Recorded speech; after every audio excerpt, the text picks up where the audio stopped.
Hey, everybody. Welcome to the return of the Unseen Paranormal Podcast.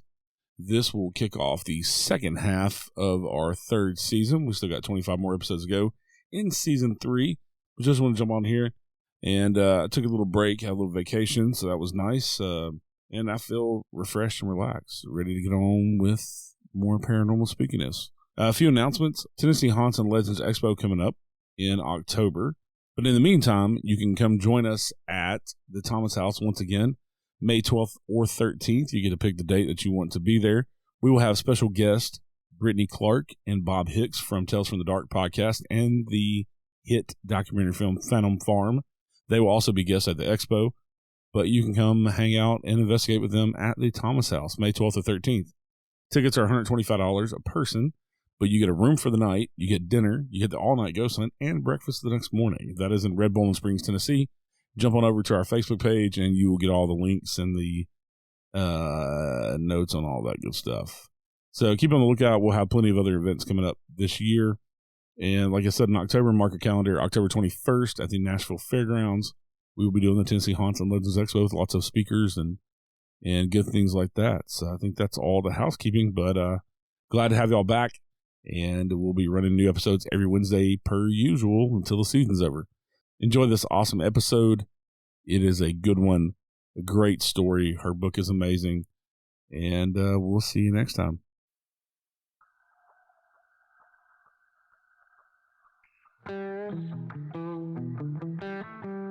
Join us as we dive into the history, hauntings, and high strange of the world to try to better understand the paranormal. I will be your guide. I am paranormal researcher and investigator Eric Freeman Sims. Welcome to the Unseen Paranormal Podcast.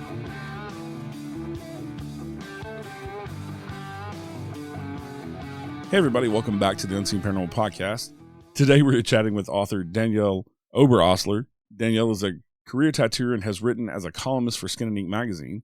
In 2021, she published her paranormal book, The Haunted Guesthouse, A True Story. And that's what we're going to talk about today. The Haunted Guesthouse, A True Story is available on Kindle, Amazon, Audible, and wherever fine books are sold. Hey, Danielle, welcome to the show. Thanks for joining us today. Thanks for having me. I'm excited to hear your story because it's one thing to read a book.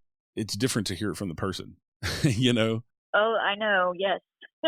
Reading a book, I mean, you use your imagination and you can kind of imagine what somebody went through, but like hearing it from the person, it makes it a lot more personal and personable, and you can relate a lot better. So, I love stories like this, like we were talking before we recorded, because as an investigator, it's not personal. And so to talk to somebody who went through something like this that is personal and can, the horrors of going through it and trying to get help and things like that and not finding it and going through it for 13 years, it's a long time. It was a long time. It was intense. So after living through all that, before we get into the story of what happened, how did you come to write the book in 2021? Well, there was a Paranormal Witness episode about my house filmed, I think, in about 2015. And, back then, the activity was still going on, as the show ended. And I would get messages from people around the world whenever the show would air asking me, like, if I ever found the body under the house that I was looking for in the episode, and the activity continued and stuff. And, I didn't have anything new to share, but then in 2021, it all came to a head, and the activity got so bad that somebody finally told me I needed to hire a shaman. And with this help of the shaman, we actually were able to clear the house. And so I felt like I should write the story because there's so many people out there in haunted locations where you're not really getting that help that you need. Right. To make your house a safe place. And I just wanted to write it and share my story. It might help somebody else.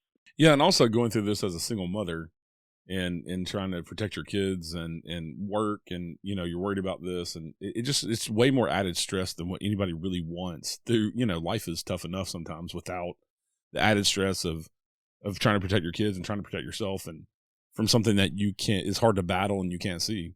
Yeah, I think that was like the part that really bothered me the most is, it's one thing when something is happening to you. I think we as humans can withstand quite a bit actually, but when you're thinking about your loved ones and that there's nothing you can do to help them it hurts your heart. You just you want to protect your kids. Yeah. It did bother my mom as well, and my best friend. Like it was hurting everyone I cared about. So yeah, you want help, and you need to figure out how to get that help. And so many people, they claim that they can help you, and they just actually don't. Yeah, and unfortunately there are paranormal teams and investigators, or people that call themselves investigators, out there who put themselves in situations to go into private residence for people like you claiming to help, but really they're just there for their own. Unfortunately, they're there for their own amusement in a way, because, okay, while this stuff is happening to this person, I want to go experience it instead of coming in there with the intention of helping. And sometimes I've even heard about, people coming in and making it worse because they want to come in and provoke and do things that they don't understand, maybe rituals, or try to cleanse or bless something, and they end up making it worse. Yeah, it's a little exploitive of the people that are actually being terrorized and the ghosts, and when they come in and they try to anger the ghosts and make it worse. You know what I mean? Yeah. And I get it. Everybody wants to have a show and become a famous star. But I only had one crew here over the years. So, and they came for like multiple times over the course of a year or two. Yeah, and it's something that I think a lot of people need to realize, that when you go in, if you're going to be an investigator, if you're going to do private homes, when you go in, you got to understand that you're fucking with people's lives, and these are people's real lives. And when you leave, this stuff still continues to happen. Yeah, that's true. After I had my house investigated for as much time, and there was all this evidence, photos, recordings, video, everything that they got, I was kind of done. Like I had gotten the information that I wanted, which, there were some of the teams were mediums and clairvoyants, and, I could get enough information to know who's in this house and what they're doing and stuff, what they're up to. And that's all I really wanted, was that information. They tried to cleanse it too, and they saged in that. And I think one of the guys was actually like a Catholic kind of priest or something, and they tried to make it like a religious thing and everything, and it didn't work in the end. Yeah. So let's start back at the beginning, when you first moved into this place. That you experienced this for 13 years. So this happened quite a while ago when it started, but it lasted for 13 years. So let's go back to the beginning and when you first started noticing things happen. Well, I had bought the house, and that was in 2008. It's two houses. There's a house and a guest house. So it's the guest house that everything was really bad in, but I didn't notice it at first because I lived in the other house, and I was using the guest house as like an art studio and like a guest bedroom when I had a friend stay. And initially, it wasn't seeming that bad. Kind of everywhere I've lived, I'll wake up and there will be like some ghost looking at me. And, when I first wake up or as I'm falling asleep, I'll see stuff no matter where I've lived. So waking up here and having something next to my bed wasn't really that unusual for any place. You know what I mean? So I didn't really consider my house haunted to start with. And it wasn't until my best friend moved into the house, the guest house, and she was in there for a couple of years, that she started saying stuff like, "Hey, did you ever notice there was activity in here?" And, I didn't really think there was, I didn't know. It definitely was a creepy house. I'm not going to lie about that. But the stuff that she was saying was really funny kind of stuff, like the ghost was keeping her awake at night. It's got wood floors, and it would find a squeaky floorboard and just sort of like keep pressing on it to squeak the floor when she would be trying to fall asleep. And she would like sit up and yell like, "Really?" And it would stop. But then when she laid back down, it would start squeaking again. And it would just keep her awake. And we thought it was funny, like a prankster ghost. Yeah. But as she stayed in there longer, it seemed like the activity just got worse and worse. She would start saying she was getting scratched, and she'd have bruises. She had scratches down her back. Like, there's no way you can do that to yourself. I remember her saying that the house smelled like sulfur. And I'd watched enough paranormal shows to know, like, that's never a good sign, Right. Scratching and the smells. So she stayed in there for a couple years, and I want to say her personality kind of changed while she was in there. She wasn't sleeping well, and she started becoming very withdrawn. She wasn't going out with me anymore and that kind of stuff. So I could tell that it was, actually wearing on her. Yeah. So when you first bought this house, it was kind of in disrepair. Yeah. Yeah. Yeah. It was kind of it had just been forgotten about is what it looked like. And so as most investigators out there know, a lot of times when you start to, remodel a house, that's kind of when it kicks up activity for whatever reason. I don't know if that's what happened in this case. I didn't do that much work on it. I just put like plywood over the hole in the floor. And I did build one wall to kind of hide that corner that was really a mess. And then the rest of it, just needed a little paint and, cleaning, and it wasn't too bad. Yeah. It was just that back corner that was really bad looking, so I just hid it because the main house also needed a lot of work, and I was living in this one. So I did like a lot of work on this house, but I didn't think that it was the work on the house that made the activity ramp up. I think it was somebody being in there longer, and like somehow it fed off her energy. Yeah. And got stronger as she was in there longer. To me, that's what it seemed like made it worse. And so in the main house, you never really had any activity other than what you'd kind of experienced out your life. Yeah, it'd be like, waking up and having somebody's face right in my face, that kind of stuff. It did wander in sometimes into my house. Like, I know one night I was laying on the couch watching television, and I felt a hand touch my face, but it was on the side of my face that was on the pillow, like on the couch. It wasn't even like the air, like exposed cheek. It was and I'm like, how the hell did I just get touched through my furniture? It's very startling. But also, there was a ghost in the house that was like rapey, I'll say. And that one would also wander into my house as well. And it's like you're trying to sleep and this thing is messing with you. I had gotten like a crocheted Afghan that my great grandmother made, and I would wrap up in that Afghan and say out loud, "I'm protected by my ancestors. Don't fuck with me." So as much as I probably had an attitude outwardly that I'm not really that affected or upset about any of this stuff, I clearly was. I mean, I'm trying to wear an Afghan armor to bed. Yeah. So yeah, that it was pretty horrible, like you just never knew. It wasn't like every single day you'd get messed with, but I'm sure Hannah was because she was in there like nightly, but it would wander into my house occasionally. Yeah. And there's all kind of phenomena too, like things going missing and never showing back up, and shadow figures. And yeah, we had a lot of things would go missing. And the first thing ever that went missing was a Pee Wee Herman doll. And I mean, that's just something that you notice, like the doll is gone, and you would notice if it came back because it's an unusual thing. My friend Hannah had little taxidermied mice that were like sitting at a little cafe table, like a little kind of figurine thing with these mice, and that went missing. And again, it's a unique thing to go missing. You would notice. Right. So I kept thinking, one day I'm gonna, I don't know, fix a wall or something, do some work in the house, and I'm gonna find this pile of creepy dolls and figures and stuff that have been taken over the years. But I never did. And it affected not only her, but her boyfriend had weird things happen to him as well. Yeah, she saw something one night. She woke up and she thought that he was sitting up in bed next to her.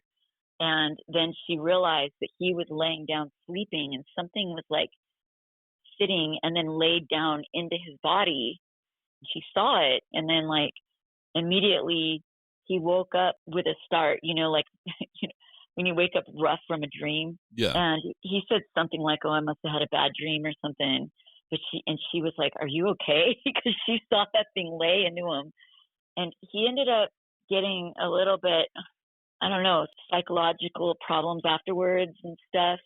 I know that he ended up getting diagnosed multiple times, I think with schizophrenia or something like that, and medicated. I think all that's been reversed and he's been cleaned up.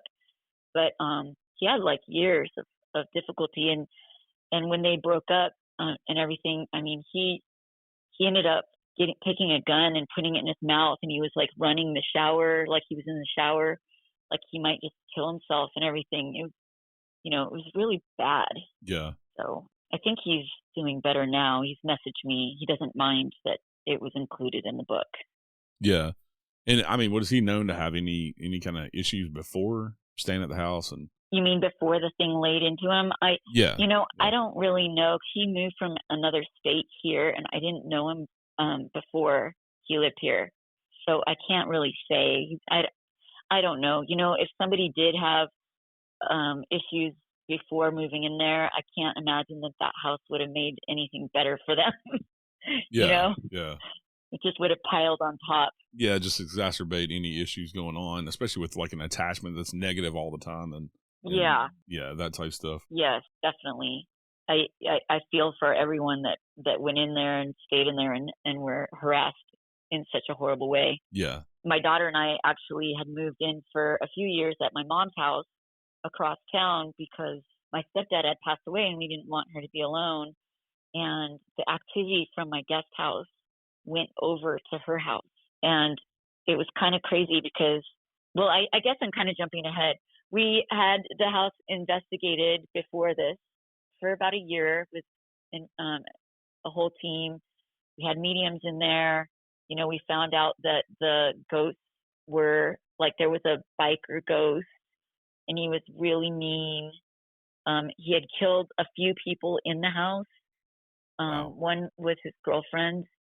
And so she believed her spirit was still in the house as well, and that he was kind of keeping her trapped there. So he was, the main antagonist. There were also some non-human beings in there, like demons. And somebody had performed a satanic ritual in the guest house that opened a portal. So the house was sort of like a bus stop for activity. Like it would just be coming and going. Yeah. And of course, when the investigators were in there, the activity would really ramp up a lot. And I don't necessarily think that they were doing anything to, exacerbate it, but I think that the spirits, it's almost like they would save their energy for when they came, like they wanted to be in pictures and be heard and seen and all that stuff. Yeah. So it would really ramp up while they were there, and all the meters they had and everything would go off the charts. And that's, a lot of people would get cigarette burns, scratches, and physically attacked during the investigations. Wow. Yeah. So the house, like, you would get scars, like permanent scars in there. And we didn't mention this yet, but this is in California. And and you found that was an area, talking about the biker gangs, that Charles Manson may have had some ties to that area where the house is. Yeah, I knew that the neighborhood when I bought the house was in it's in this unincorporated part. We're near Los Angeles, between LA County and Ventura County. There's this hillside community. It's called the Knolls. We call it the Knolls, but it's the Santa Susana Knolls. And I knew that the Manson family lived at Spawn Ranch, which is just down the road. Yeah. And that he partied with all the bikers in the neighborhood. So, there is this history of this area that you just hear around town, like everybody knows it. It's very common knowledge that the neighborhood were Satan's slaves and Hell's Angels, and the Manson family were running around up in here. So I know, like, there's a house it's kind of around the corner from mine. And when I first moved in, someone had pointed it out to me. It's a property. There's no house anymore because there was a fire and the house burned down. But they were like, yeah, the Manson family used to live in that house. And it's literally around the corner. And that was where they lived before they moved down to Spawn Ranch. So when I was told about the satanic ritual in my guest house, it was really weird because an image of Charles Manson popped into my head at that time. And this is a long time ago. This is more than a decade ago. I was like, wow, I wonder if Manson was in this house before and involved in any of this. I didn't even know then that, that they did do satanic rituals at all, the family. It was only a couple years ago that I was reading a book called A Shadow over Santa Susana. It's a book about the Manson family, and it's in that book that I read that he was doing satanic rituals, and so were the women, and they were torturing animals and stuff. So the first medium came, and they were talking about this portal, the satanic ritual.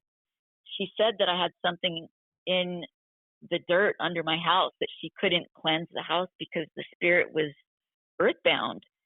And she pointed to that area that had the hole in the floor. And she said, you need to get whatever it is out of the dirt, or you'll never cleanse this house. Yeah. So she pointed where it was. She said, it's like the length of a human and it needs to go. So I took up the plywood. That's when I started digging. And, the episode of Paranormal Witness is called The Pit, because I was trying to find possibly the girlfriend, or, you know what I mean? I don't know who, right. What was in the dirt. But she did warn me. She said, in a satanic ritual, you don't know like what they might have sacrificed and put in this dirt. Like, so be really careful or be prepared, because, you might find a baby. I was like, wow, this be so horrible. Well, especially, with Charles Manson being involved, if he was involved, we know the history from him, so there's no telling what kind of people he was hanging out with other than the Manson family. Yeah, and part of the lore around town is that, if you go walking around Spawn Ranch, I guess a lot of those women that he was sleeping with, and and they all were, there was more men than just him, but they were all sleeping together and having all these babies, and some of them didn't make it or whatever, and I think they're just like probably buried around. So who knows, Right. You just have no idea what you're gonna uncover. So that's when I started digging and looking for whatever might be in the dirt. And I was kind of like an archaeologist. I was using paintbrushes and like brushing off the little things, anything that looked like it could be bone, like probably mostly rocks, you know what I mean? But I did find what looked like a thick enough bone to be part of a leg, like, yeah. I could see the texture, the fiber texture of the bone, and it had bone marrow, that was different in the center. And I took it to the police station, and they said that, because I'm in an unincorporated area, it's not their jurisdiction, and I really need to call the sheriff. But they looked at it under the microscope, the forensics did, and they said that is a bone, but they don't know if it's animal or human. So I need to call the sheriff. So I did call the sheriff, and they came and took it, and they determined it was animal. And then, I was tattooing a police officer, and he said that sometimes when a person is hiding a body and they're burying a body, they'll bury an animal on top of it in case, it's not deep enough and you smell it or whatever. If you were to dig looking for a body, you would stop at the animal, because you'd be like, oh, that's the source of the smell. Yeah. So then I just wanted to dig deeper in case there was a person buried deeper underneath what, this decoy animal. Right. I like how you said in the book you began to feel like Kevin Bacon from Stir of Echoes. Yeah, what a great movie, right? Yeah, kind of getting obsessed with seeing what you can find in this hole. Yeah, it's like it was kind of an obsession, but it was because I really wanted the house cleansed. Right. So maybe, and I think he was trying to find that girl too. So it was similar. He was trying to find that girl's body. Yeah. Yeah, I felt like that was a really good parallel, and I was, and my friends were cracking jokes about me and stuff. And that was it. That was the only bone I really found. It was really weird though, because while I was digging, I was finding pieces of the flooring like under the dirt that I was digging. So the fact that there was that hole in the floor already, somebody clearly dug there. Yeah. Only thing I really found was this humongous piece of black obsidian. I don't know how big they normally are, but it was like, I don't know, a foot long. Oh, wow. Doesn't that seem like a big piece? Yeah, and especially in the California dirt, like what would that be doing there? I don't know, but it was right smack dab in the center. It was fairly deep, and it kind of resembled melted black glass. Yeah. So I don't know if it was obsidian or melted black glass. I don't really know. That's what it looked like to me. But it would point to somebody putting it there as opposed to it being natural. Yeah, I think so. And my friend, who her name is Sam, she's mentioned in the book, but she, is somewhat of a witch, and so she said, you need to get that obsidian way far away from your property because it absorbs energy. That's what that kind of rock does, and that energy was so bad in that house. I mean, it would make you nauseous when you walked in. So that's what I did. I took that rock and drove it away. Yeah, I don't blame. I mean, anything at this point to get rid of what's going on, so that get back to some sort of normalcy in life without all this craziness. Yeah. And your friend Hannah ended up coming back from Australia, and the house kind of knew that she was coming. She's actually in town right now again with me. So, but she's my daughter actually lives in the guest house. Well, anyways, that's totally jumping ahead, but that's fine. But you kind of, when she told you she was coming back, the house kind of already knew that she was coming back. Yeah, one of the times, yeah, because she would fly back and stay in the house again, and like for a month at a time or something. She'd come back to town and tattoo and stay in the house and kind of go through her things too. But she texted me one time from the airport saying, "Hey, I'm just boarding the plane now. See you when, whatever, how many hours." And I was standing outside the guest house, and I heard all her alarm clocks go off inside the house. Wow. And I was like, "Hey, the house knows you're coming." Yeah. Yeah, the alarm clocks was a funny thing because, like I said, Hannah wasn't getting good sleep because she was being tormented all night. And so she was being late to work and oversleeping the alarm when she did fall asleep and everything. So she went to Target and bought 5 alarm clocks and set them all to wake her up for work. But instead of doing that, the alarm clocks went off at like 3 a.m. all together, and wow. she couldn't turn them off. So she just bundled them up in a blanket and like shoved them in a closet to try to like sleep through the racket. That's crazy. It's mind blowing, all the different, because normally as an investigator, from like my point of view, we go in and there's usually a predominant, type of haunting. So, poltergeists are usually separate from all this other phenomena, from shadow figures. Shadow figures are usually the only phenomenon going on in the house, or the main phenomena. But this place it's everything all at once. It was everything, but I think it's because of that portal. Yeah. I did have something happen in there that I didn't include in the book just because, it's really not good. But my cousin, he and his wife were going through divorce and having a dispute over the custody of their daughter.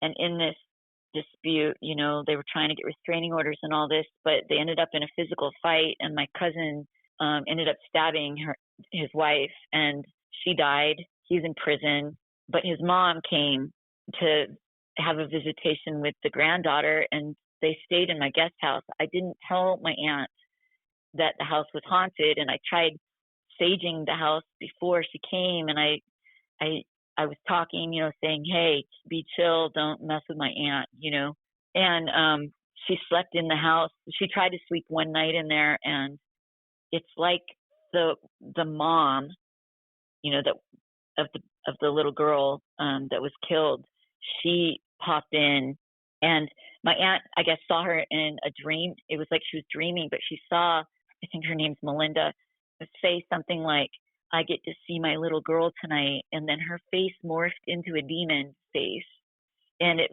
scared my aunt. She woke up, but she said she definitely felt a presence in the room, and she wouldn't stay in the house again. Wow. So she made it like half a night. Yeah. But that ghost wasn't one of the regular ghosts in the house, like the regular cast of characters that were in there, all these bikers. This one was the mother of the little girl, who, I mean, according to my aunt, was a sociopath as well. So it's not like a nice lady. Yeah. So I don't know, but maybe she was just trying to be scary to my aunt. I don't know.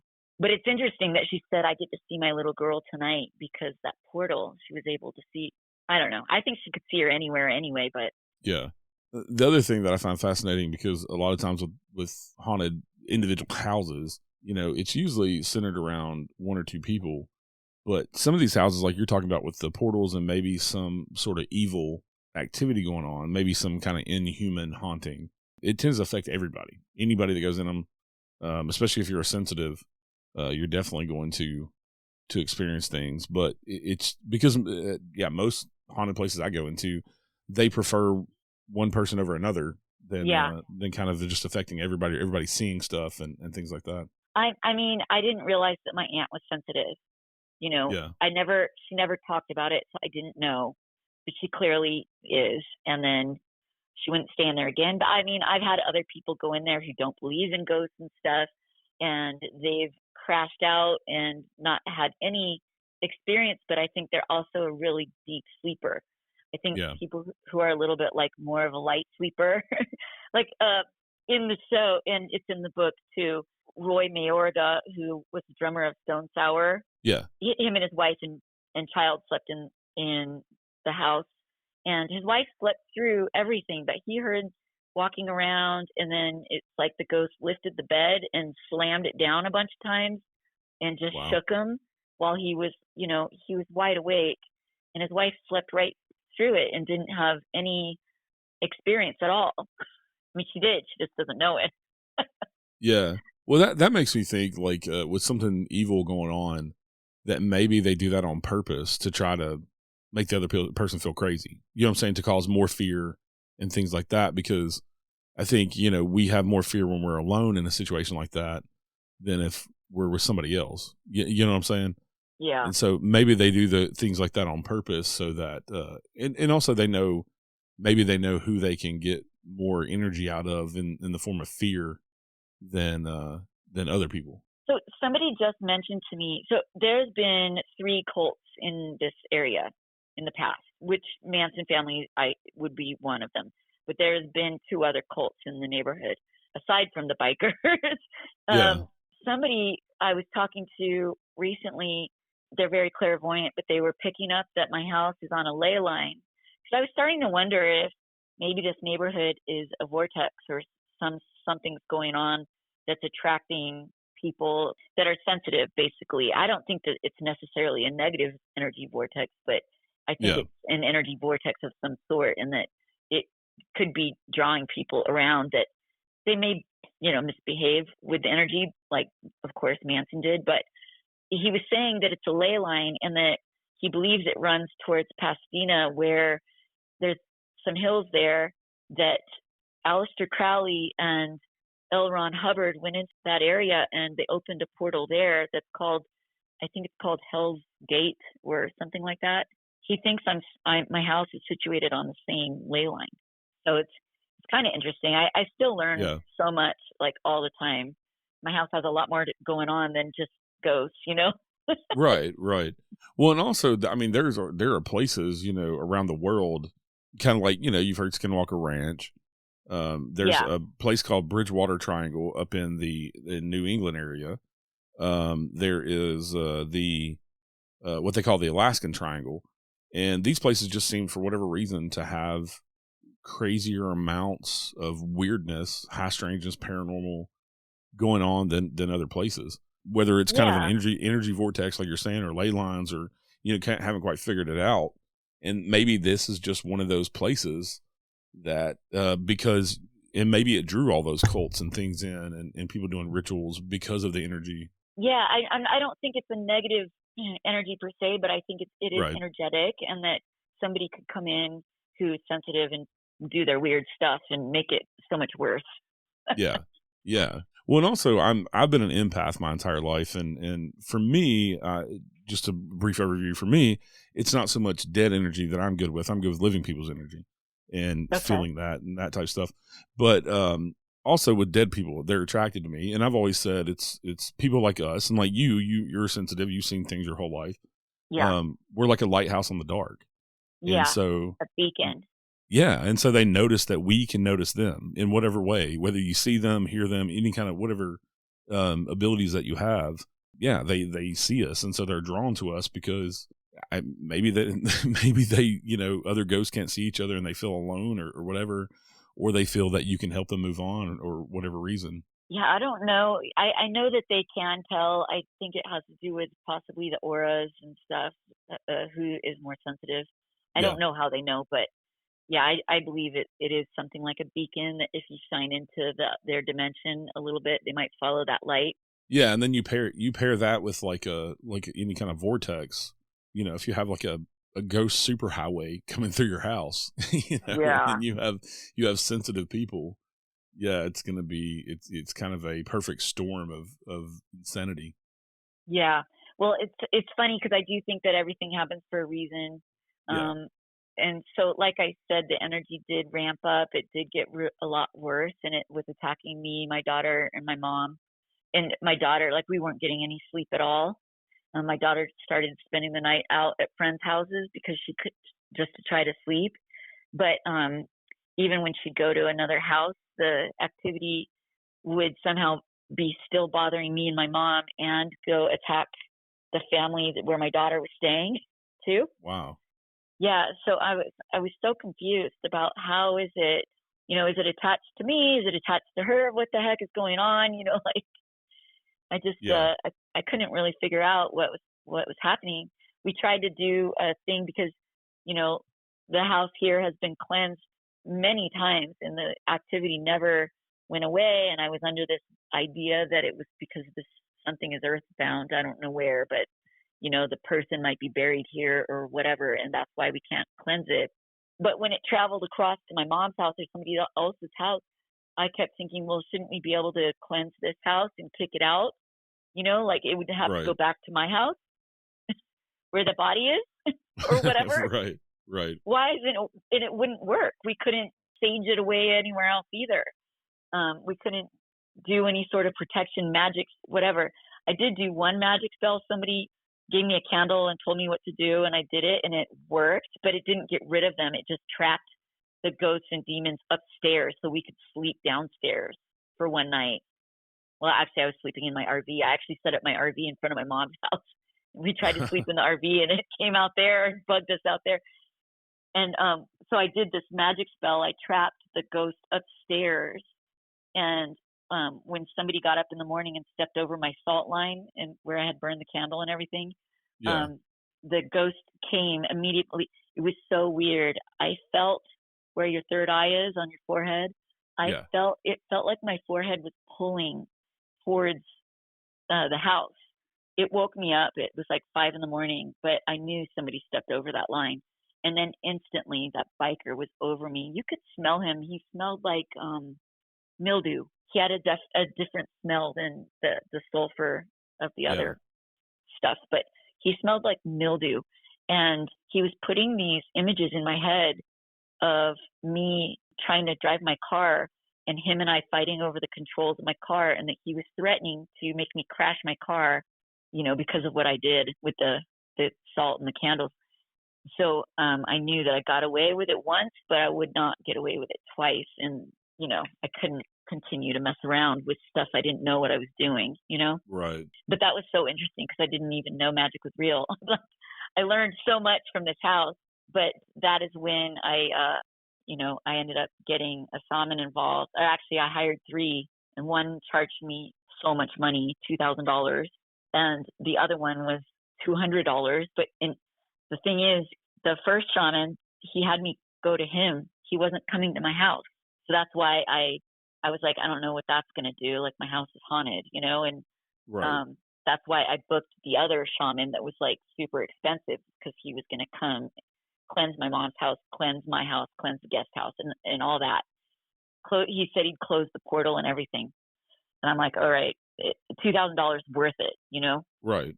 So I went and saw the other shaman first, and he had me lay on a massage table, and what he does is chakra, like energy clearing or whatever. So he used pendulum and stuff, and he was saying that I was leaking energy, that it was feeding the ghost, and that's why he was so strong. And so he had to fix my chakra. And once he did that, he said that cut off the energy. The ghost was getting weak, and he's all, I'm going to throw him in the light now. And he like literally blinked his eye, and he goes, all right, he's gone. And I said, what about his demons? Because I know he had them, because I had felt them jumping on my body at night. Yeah. Felt like a dog was jumping on me that I couldn't see. He goes, yep, he had 2 demons. They're in the light with him, being processed. And I just thought there's no way that works. There's no possible way. And that when I go home from this appointment, that it's still going to be there. But when I got home, like, a lot of the activity was gone. Everything wasn't gone, but that main bit, the demons and that mean biker were gone. Yeah. I couldn't believe it. But he also had said that my daughter was highly clairvoyant and that he wanted to train her. Yeah. And then the other shamans came, and, he spent like 8 hours, and he put crystals all over and did all this stuff. We couldn't be there when he was working, but in the end, the remaining activity was still there. The portal was still open and all that. The first shaman had told my daughter how to get rid of demons and stuff, and he said she's real natural at it. And so she actually is the one that cleared the rest of it, and also she's the one that closed the portal that nobody could close. Wow. Yeah. That's awesome. Yeah. So it was finally like kind of over. I'm not going to say that our house never has anything go on anymore, because it does. Things wander through. And of course, just the history and energy here, it's still attractive. Right. And like we were talking about with you having gifts and your daughter having gifts, you're going to have visitors. Yeah. We do. We've been taught how to make our house invisible. We've been taught how to cloak ourselves when we go in public. My daughter knows how to get rid of everything. She actually gets hired by people to clear houses. She does not have to go there. She does it remotely. She's cleared property all around the world, and she's really great. But, we watch, one of our favorite things to our shows to watch is Dead Files, and we love it. We think Amy is, she's clearly an empath, and she's definitely talented. But sometimes at the end, the advice that they give people about their properties, it's really, really inaccurate there at the end. Yeah. I think a lot of people claim to get rid of stuff that they are not getting rid of. Yeah, and that show is one of my favorites too, and I'm amazed at how many people, some of the activity they claim, and they're miserable and their marriage is breaking up, and then they don't take any of the advice. Yeah. Yeah, I mean, even to try to get rid of the stuff, or even call any of the people that she tells them to call or bring in to at least try to help. People just continue to do what they're doing. We've watched her tell somebody who had a demon in their basement to just sage the basement. Like, my daughter and I just look at each other, and from our experience, it isn't going to do anything. Right. I mean, maybe piss it off. I don't think they like the smell, but is it going to make it leave? No. And then someone else had just a human ghost that was an angry woman, and Amy told them to sell their house. We're like, what? Yeah. That's ridiculous. Come on. So yeah, I feel like a lot of this stuff, like, it's interesting. I like that there's paranormal investigation shows. I like to watch them. I love horror movies about the paranormal. But that being said, I feel like there's a lot of people who they don't know how to help people, though. Right. There's like this big missing element. Yeah. I've done some residential cases. That's not my forte. As far as going in and capturing evidence, like, that's what I've always offered, me and the investigators I investigate with, is more so coming in and making people know that they're not crazy. This is really going on, and capturing evidence of that. But then we always point them to people that we know that can help them. We give them, names and stuff, and say, this is who you need to call. And a lot of times that's based on their religion or their belief system. Yeah. We have a Catholic priest that we can call anytime, who is awesome if that's what they want, is like, an exorcism of the house or blessing and things like that. But yeah, I would never claim to people, I'm like, I can cleanse energy in your house, being an empath, like, I'm really good at clearing energy. Yeah. But that's, if you have your in-laws in town, you need to sage your house to cleanse the energy, because the energy just builds up. Yeah. And it gets chaotic, and eventually it'll affect you. But, that's the only thing I can claim to do. But yeah, I've always tried to be truthful with people and say, we don't get rid of things. We'll come and investigate and see what we can capture and find out. Yeah. And try to find out maybe why they're here, but we're going to steer you to somebody else to get rid of the stuff.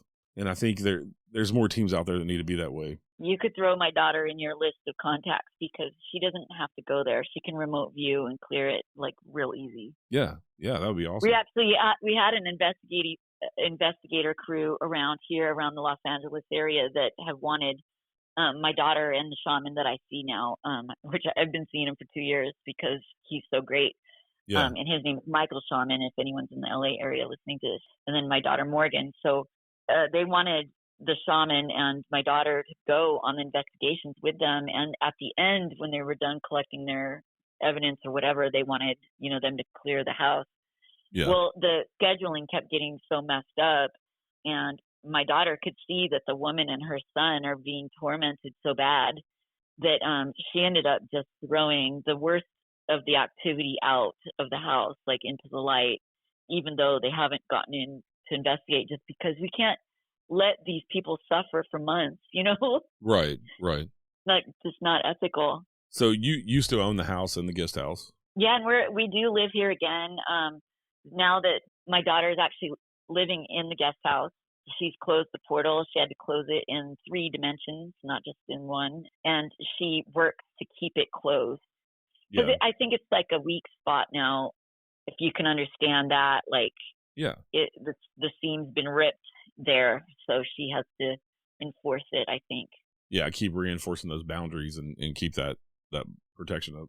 Yeah, she does. And we've had to, throw some good protections on the property. We've got, craziness around here. We had recently, if I told you everything that goes on here, like we recently were being harassed by a Wendigo, if you can imagine that.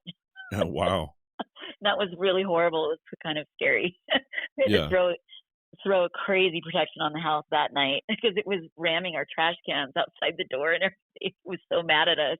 Yeah, well, I mean, the history, you put some of the history of the land in the book as well, and that was all Native American land at one point in time, and yes, it was Chumash here for I don't even know how long, thousands of years, right? And then that was another thing I was a little worried about when I was digging, trying to find this whatever was under my house, was that what if it turns out to be Native American too?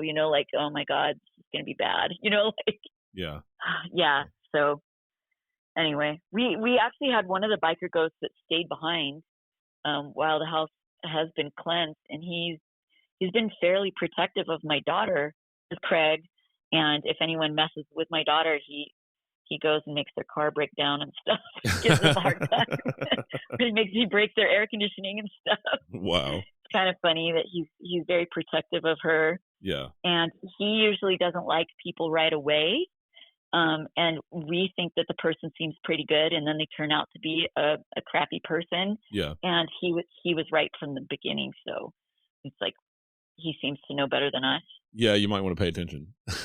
Yeah, I know. I know.